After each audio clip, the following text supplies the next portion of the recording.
আবু হানিফা রাহমাতুল্লাহ আলাইহি আল্লাহ পাক জানাকে 70 বছর হায়াত দিয়েছিলেন। ইমামে আযম 70 বছরের ভিতরে 55 বার হজ করেছিলেন। মোহাব্বতের সঙ্গে বলুন। চার ইমামের এক ইমাম ইমামে আযম আবু হানিফা রাহমাতুল্লাহ আলাইহি প্রতিদিন 5 ওয়াক্ত নামাজ ছাড়াও এশা নামাজের পরে 2 রাকাত করে নামাজের নিয়াত করতেন। আর ওই 2 রাকাত নামাজে একবার করে আল্লাহ পাকের কোরআন শরীফ খতম করে দিতেন। একটু মহব্বতে বলুন। 2 রাকাত নামাজে এক খতম কোরআন তেলাওয়াত করা কি 4 ডিগানি কথা মনে করেছেন নাকি? আমি তো বলে দিলাম, আপনারা সুবহানাল্লাহ বলে দিলেন, কাজ ফিনিশ করে দিয়েছি। 2 রাকাত নামাজে কোরআন খতম 4 ডিগানি কথা মনে করেছেন? আপনারা মসজিদে জামাতে নামাজ পড়েন তো আলহামদুলিল্লাহ। সাধারণভাবে মসজিদের ইমাম কোন নামাজে কেরাত লম্বা করে বেশি? হুজুর আপনি কিছু বলবেন না, আপনি তো আমার জাতের জাত। কোন নামাজ? ফজরের ফরজ নামাজ। স্বাভাবিকভাবে ইমামরা একটু কেরাত, আবার অনেক মুসল্লি আছে পিছন দিক দিয়ে সিগন্যাল দেয় ছোট কর।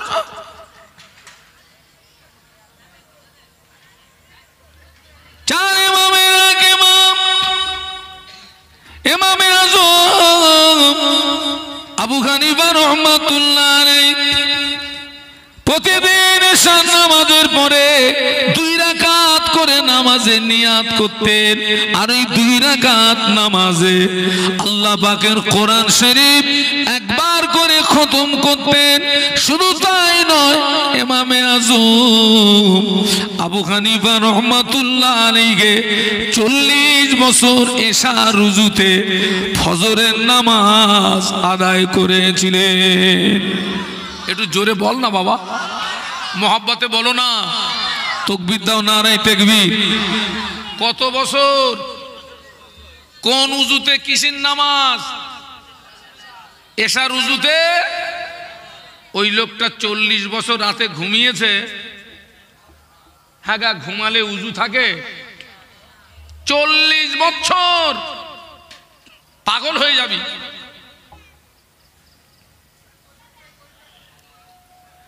চার ইমামের এক ইমাম ইমামে আযম আবু হানিফা রাহমাতুল্লাহ আলাইহি একদিন ভক্ত মুরিদদের ডেকে একটা ওসিয়াত করলেন। ভক্ত মুরিদদের ডেকে একটা জায়গা দেখিয়ে দিয়ে বললেন, বাবারা আমার ইন্তেকালের পরে এই জায়গাটায় আমায় কবর দিবি বাবা, এই জায়গাটায় আমায় দাফন করবি বাবা। ইমামে আযম আবু হানিফা রাহমাতুল্লাহ আলাইহি নিজের কবরের জায়গাটা নির্ণয় করে নিয়ে কবরের পাশে দাঁড়িয়ে দাঁড়িয়ে দাঁড়িয়ে দাঁড়িয়ে 7000 বার আল্লাহ পাকের কোরআন শরীফ খতম করেছিলেন। কত হাজার বার? এখনো অনেক মুসলমান আছে কোরআন হাতে লেয়নি, ও হালকা না ভাব।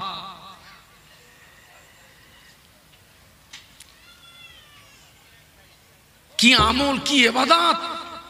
সেই মানুষটার অবস্থা দেখেন।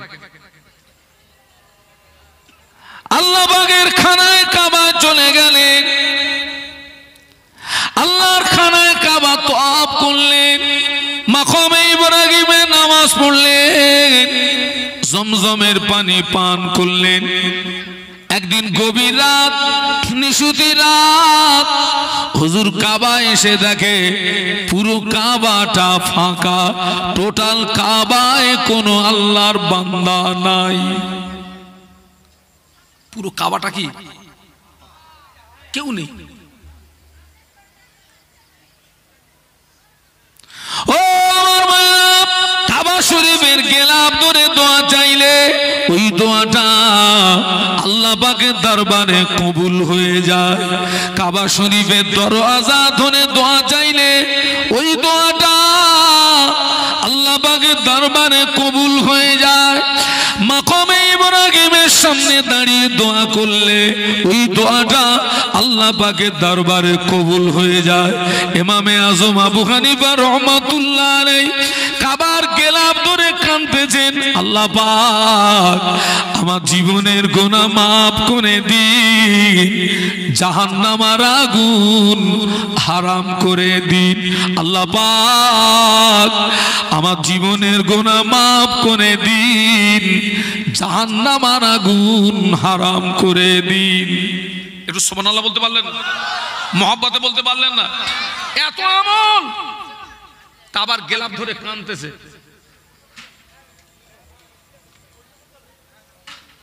এত আমল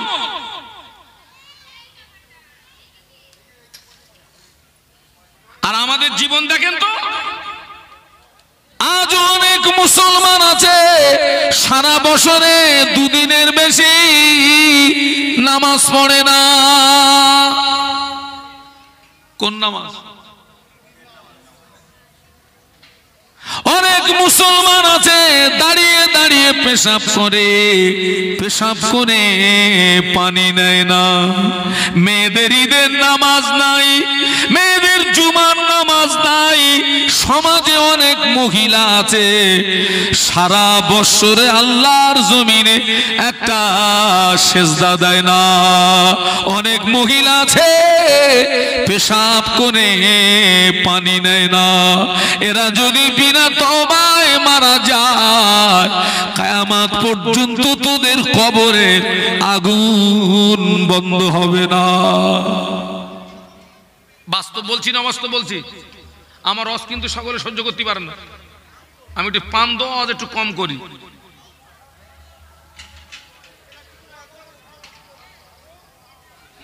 মায়েরা আপনারা একটু ভাবুন, আমরা যদি এখান থেকে 20 বছর পিছিয়ে যাই, আমার মা আমাকে 5 কিলোমিটার দূর থেকে টিউবওয়েলের পানি কলসিতে করে কাঁকে করে বয়ে আমাকে খাইয়েছে। এই মুরব্বীরা সাক্ষী দেন। তখন কি এত ঘন ঘন টিউবওয়েল ছিল? বলুন না, কথা বলুন। 3 কিলোমিটার, 4 কিলোমিটার, 5 কিলোমিটার, 7 কিলোমিটার দূর থেকে মায়েরা পানি নিয়ে এসেছে। আমার মা চাচিরা বছরে একটা করে শাড়ি পেত, একটা করে শাড়ি পেত। আমার মা চাচিরা কত কষ্ট করে জীবন যাপন করেছিলেন, কিন্তু তারা আল্লাহ ভোলা হননি। কি ভোলা হননি? আল্লাহ আপনাদের এত সুখ দিল, কাঁচা বাড়ির থেকে পাকা বাড়ি দিল, একতলার থেকে 2 তলায় দিল। মা তুমি 2 তলায় উঠে আল্লাহ ভুলে গেছো? ওখান থেকে আল্লাহকে আল্লাহ ওই 5 তলার থেকে ও টুটি ধরে আবার নিচে নামাতে আল্লাহ সময় লাগবে? जिंदा को मुर्दा बनाबे तू, फिर मुर्दा को जिंदा उठाबे तू, तेरे शान है जल्ला जलालू। सुबहानाल्लाह बोलो। মায়েরা আপনারা একটু ভালো হন, নামাজি হন, চরিত্রবতী হন, পর্দানশীল হন, আল্লাহর রহমত হবে। আজকের অধিকাংশ মায়ের চরিত্র নষ্ট হয়ে গেছে, অধিকাংশ পিতার চরিত্র নষ্ট হয়ে গেছে। বাস্তব বলছি না বাস্তব বলছি? অধিকাংশ মায়ের চরিত্র নষ্ট হয়ে গেছে, অধিকাংশ পিতার চরিত্র নষ্ট হয়ে গেছে। আবার বলছি, আজকের মাহফিলটাকে শেষ মাহফিল মনে করুন। আমরা এখান থেকে তওবা করে বাড়ি যাই, আমরা এখান থেকে নতুন জীবন নিয়ে বাড়ি যাই। আল্লাহ যেন আমাদের সকলকে 5 ওয়াক্ত নামাজি বানিয়ে দেন, বলুন আমিন। তবে একদল মুসলমান আছে 5 ওয়াক্ত নামাজ পড়ে আবার গোপনে গোপনে সুদ খায়। 5 ওয়াক্ত নামাজ পড়ে গোপনে গোপনে লটারির টিকিট কাটে। 5 ওয়াক্ত নামাজ পড়ে গোপনে গোপনে লোন চালায়। তোর নামাজ কবুল হবে না, ওর নামাজ কবুল হবে না, ওর দান খয়রাত কবুল হবে না। ও যদি বিনা তওবায় মারা যায় কিয়ামত পর্যন্ত তোর কবরের আগুন বন্ধ হবে না। আগে পুরুষরা শুধু খেত, গরিবরা শুধু খেত, ধনীরা ভালো ছিল। এখান থেকে কয়েক বছর যদি পিছিয়ে যায়, আগে ধনীরা বাবাজি গরিবরা সুদ খেত, ধনীরা ভালো ছিল। এখন দেখছি অধিকাংশ ধনী পাকা পাকা শুধু গরিবরা তবু কিয়ামতের ময়দানে আল্লাহ পাকের দরবারে একটা কথা বলতে পারবে, আল্লাহ পাক অভাবের তাড়নায় খেয়ে ফেলেছি। আর ধনী যারা সুদ খাচ্ছে ওরা কিয়ামতের মাঠে কি জবাব দেবে? ওদের বলতে গেলে এরকম কথা বলতে হবে, আল্লাহ মাল বাড়াতে গিয়ে কিছু খেয়ে ফেলেছি, গুদুম পেটা চলবে না, বন্ধ হবে। মাল বাড়াতে গিয়ে কিছু,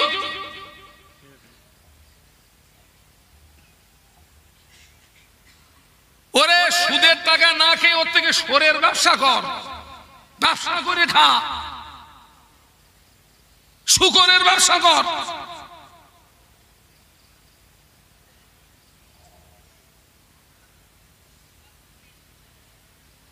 আল্লাহ সুদকে কি করেছেন?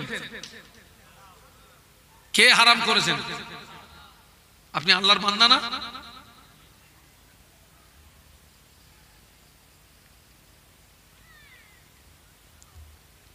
আগে পুরুষরা শুধু খেত, মহিলারা ভালো ছিল। আমি দূরে মাহফিলে গেলে মেয়েদের কাছে দোয়া নিয়ে যাই, কেননা পুরুষদের আগে মহিলাদের দোয়া আল্লাহ পাকের দরবারে কবুল হয়ে যায়। সুবহানাল্লাহ বলুন। কেননা দোয়া কবুলিয়াতের 1 নাম্বার শর্ত হলো হালাল রুজি খাওয়া। দোয়া কবুলিয়াতের একটা শর্ত কি বলেছি? আমার চেয়ে আমার স্ত্রী হালাল খায়।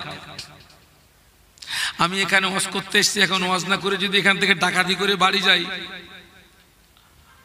আমি বাড়ি যাওয়ার পরে স্ত্রী কি মনে করবে? হুজুর ওয়াজ করে এসে, হুজুর যে কামাই ধুনিয়েছে তো জানে না।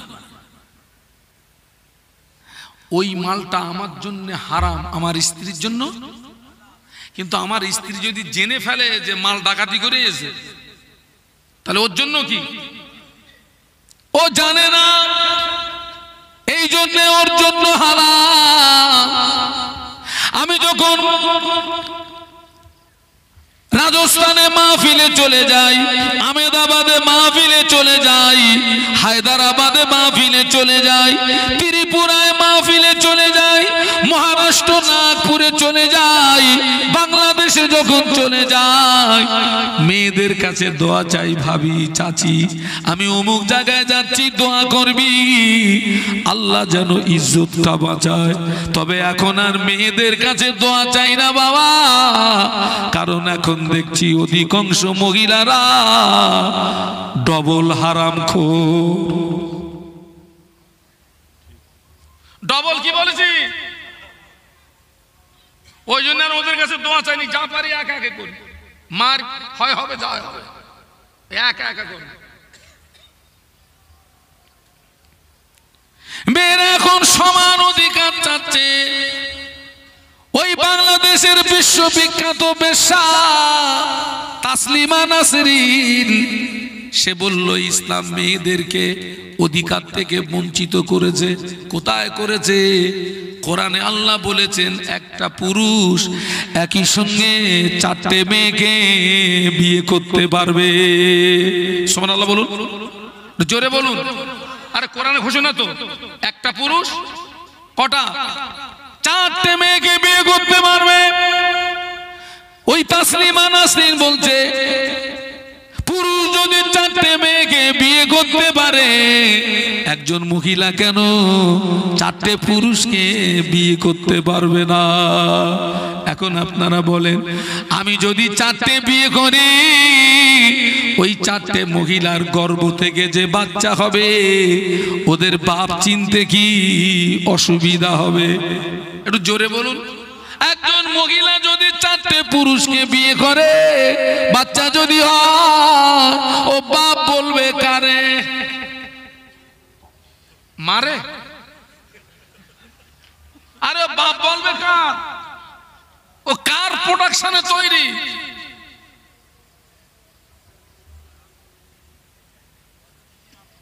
ও আমার মায়েরা, মেয়েরা এখন সমান অধিকার নিতে গিয়ে এখন দেখতে পাওয়া যাচ্ছে সমাজে পুরুষদের চেয়ে মহিলারা বেশি সুদখোর। পুরুষদের ভিতর পুরুষদের ছাড়া অধিকাংশ মহিলারা বেশি সুদখোর, অধিকাংশ মহিলারা হারামখোর। ওই মহিলারা বিনা তওবায় যদি মারা যায়, ওর লাশ কবরের ভিতরে শুইয়ে দিয়ে তামাম পৃথিবীর জমিনে যত আলেম, সব আলেম যদি ওর কবরের পাশে গোড়াগড়ি খায়, ওর কবরের আযাব মাপ হবে না। কাবা শরীফের ইমাম যদি ওর কবরের পাশে কেঁদে কেঁদে কেঁদে কেঁদে কাবা শরীফের ইমামের চোখের পানি যদি ফুরিয়ে যায়, ওই মহিলার কবরের আযাব মাপ হবে না। আল্লাহ হেদায়েত দান করুন, আমিন। একটু জবান খুলে বলুন, রাগ হচ্ছে নাকি? যদি হয় তো বাড়ি গিয়ে আমার নাম করে বেশি করে ভাত খাবেন।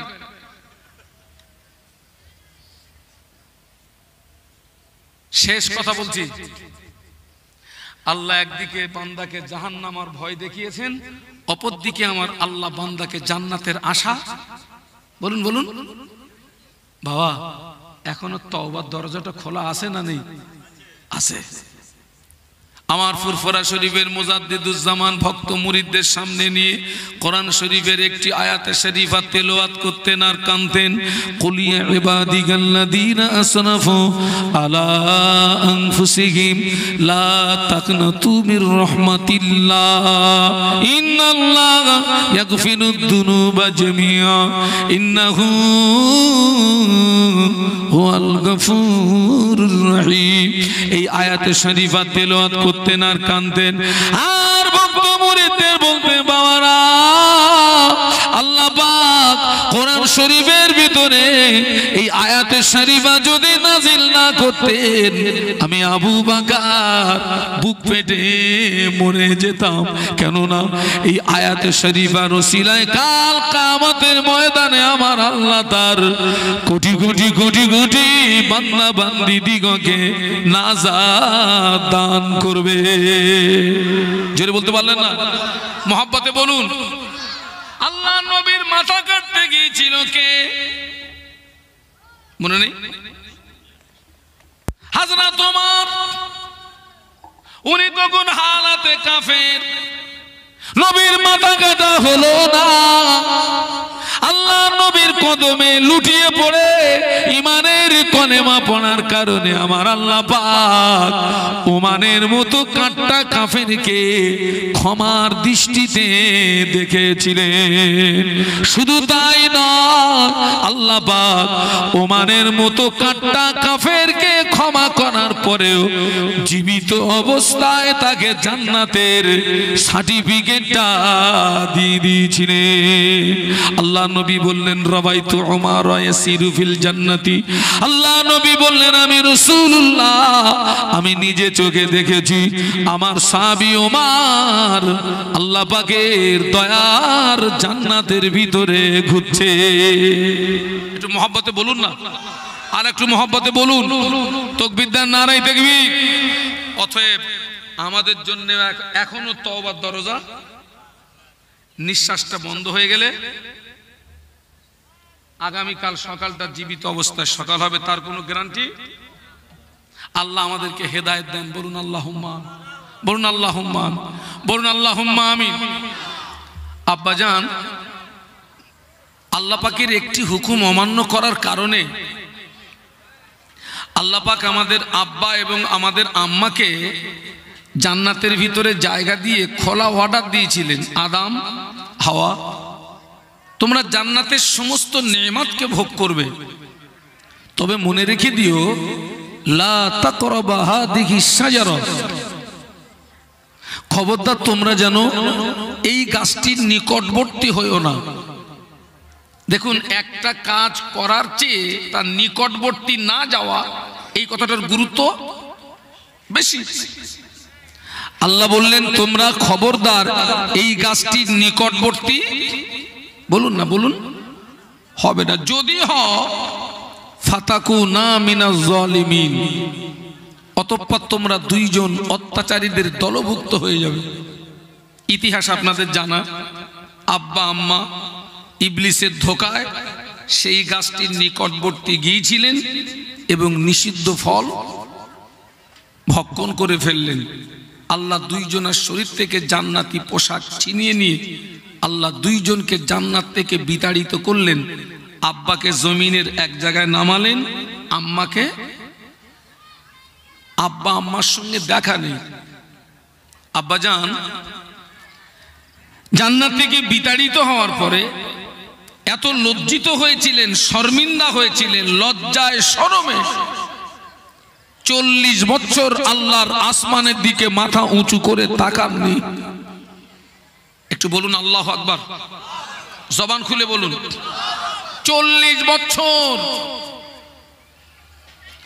আল্লাহ পাকের আসমানের দিকে মাথা উঁচু করে তাকাননি, সব সময় কাঁদতেন। রব্বানা যালামনা আনফুসানা ওয়া ইল্লাম তাগফির লানা ওয়া তারহামনা লানাকুনান্না মিনাল খাসিরিন। আল্লাহ পাক অত্যাচার করেছি নফসির উপরে, জুলুম করেছি নফসির উপরে। আল্লাহ পাক আপনি যদি মাফ না করেন, আপনি যদি ক্ষমা না করেন, আমি আদম ক্ষতিগ্রস্তদের দলভুক্ত হয়ে যাব।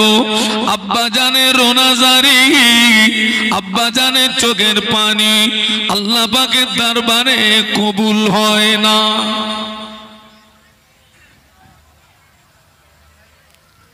300 বছর মতন ধরে 350 বছর রোনাজারি করার পরে আমাদের আব্বা জানের দোয়াটা মক্কা শরীফে আরাফাতের ময়দানে অবস্থিত জাবালুর রহমত নামক পাহাড়ের চূড়াতে আব্বা জানের দোয়াটা আল্লাহ পাকের দরবারে কবুল হয়ে গেল।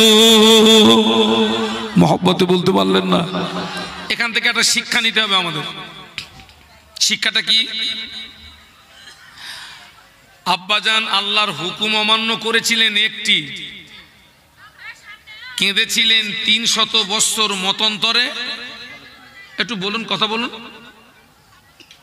আমরা আল্লাহর হুকুম অমান্য করেছি কটা?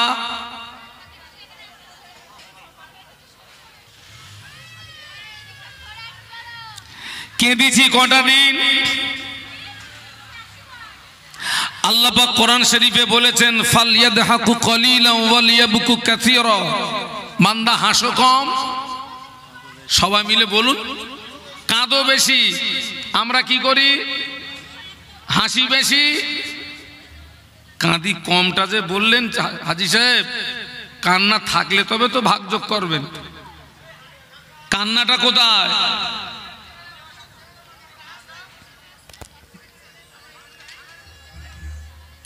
মায়েদেরকে একটু বলুন না, মায়েরা আপনারা একটু ওয়াজ বন্ধ করেন, আপনারা একটু আমার ওয়াজ শোনেন।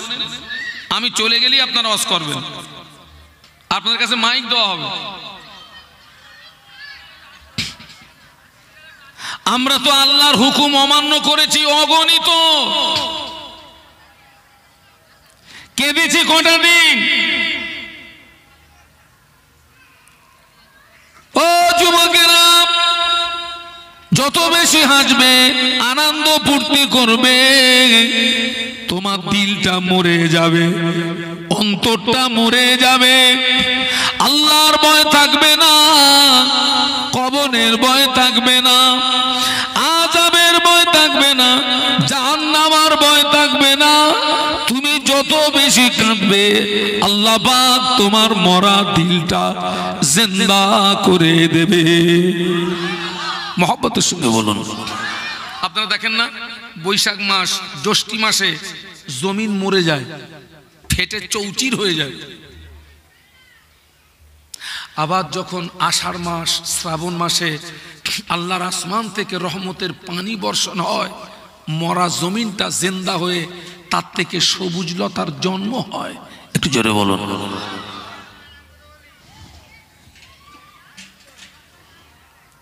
350 বছর কাঁদলেন আব্বা, আপনি তো সেই আদমের সন্তান, আমি তো সেই আদমের সন্তান। আপনার পিতার চরিত্রটা আপনার ভিতরে কোথায়? আপনার পিতার চরিত্র যদি আপনার ভিতরে থাকে তবেই তো আপনি পিতার যোগ্য সন্তান।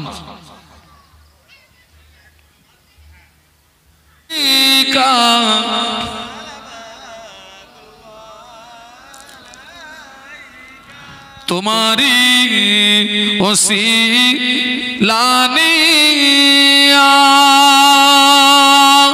কাঁদিলেন আদম ও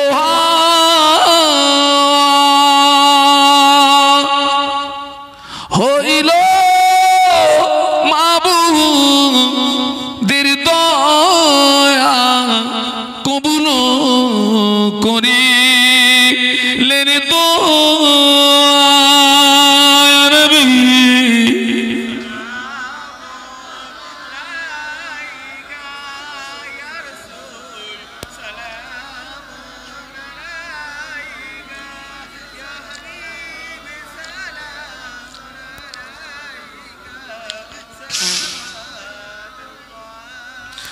উড়িল আল্লাহ ও বাণী পোহালো দুঃখ রজনী হইল জগৎ নুরানি আমেনার নয়নের মনি নবী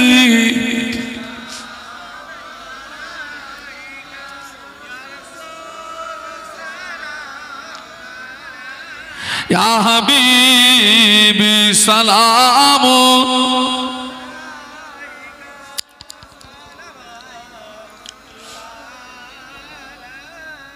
ইয়া নবী নামো प्यारा या रसूल नामो प्यारा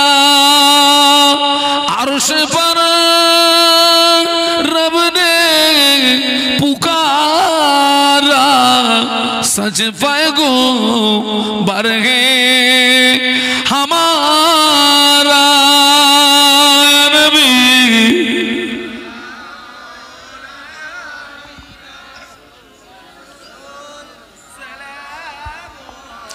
या हबीब सलाम अलैका सलावतुल्लाह या रब्बी सल्लि व सल्लिम दाइमन अबदा अला नबीका खैर खल्क़ि कुल्लि हमीम। बेजाए रब मेरे दुरूद सलाम बरगुज़ीदा नबी पर अपने मुदम बलगल औला। এই এখানে কি মা ইসলাম আছে?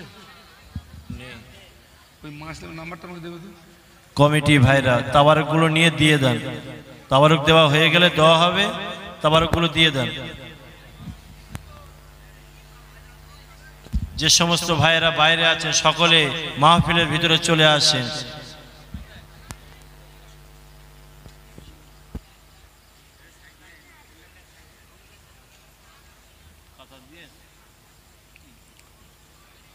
সকলে বিসমিল্লাহর সঙ্গে 3 বার সূরা ফাতিহা পড়েন, 10 বার সূরা ইখলাস পড়েন, 11 বার দরুদ শরীফ পড়েন। প্যাকেট দেবে নাকি? প্যাকেট যদি দেয় তো এখানে তো প্যাকেট দেবে, আর মানে লাইন হয়ে বসতে হবে না, যা আছে এখানে তো দেওয়া যাবে। নিয়ে আসুন আপনার তাবারুক নিয়ে আসুন, তাবারুক নিয়ে আসেন। মায়েরা যদি আঁচলের মুড়ে 50 টাকা থাকে